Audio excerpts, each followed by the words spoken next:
但是，這個推動高職全新的全民運動館興建，目前進度上緊的是安南區工程已經到尾聲，預計今年9月正式營運。不過，議員陳培佑相當怨嘆的是，位於伊選區的南科全民運動館，對整地開挖發現地下遺址、等待文資審議等問題解決以後，體育局就淡出預計今年5月招標，明年6月完工的目標。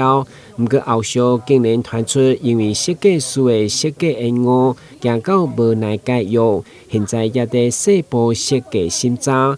議員強烈檢討5年來興建過程的行政缺陷，要求市長主持公道。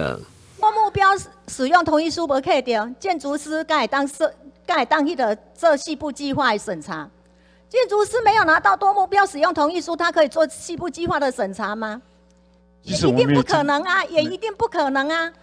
你說它的量體過大，那你說它的量體過大，5年的中間你都沒有發現它的量體過大嗎？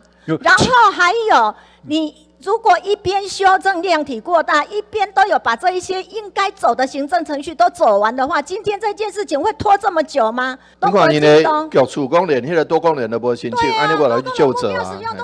都沒有申請啊，西部計劃也沒有辦法進行啊。你如果說我說的是錢不夠的話，應該是講你這個量體設計完了之後，你所有的行政程序都已經走完了，我上網招標一定會流標很多次嘛。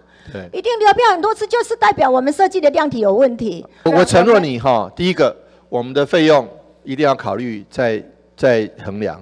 第二個，量體是不是要那麼大，我們要重新檢討。第三個就是我們不要以前那個漏規了，就是哇，我得被單上網招標，然後流標哦，再加錢，再招標，再流標，再加錢，這樣子這個習慣不是很好。我們跟建築師一次講好，你設計好，我們趕快弄好。議員會中將對台南5座全民運動館的建設經費加人口數做一個比較。議員認為南科人口數有24萬7千多人，不過全民運動館1.69億的經營規模，卻比其他區域較低，再次向市長請命。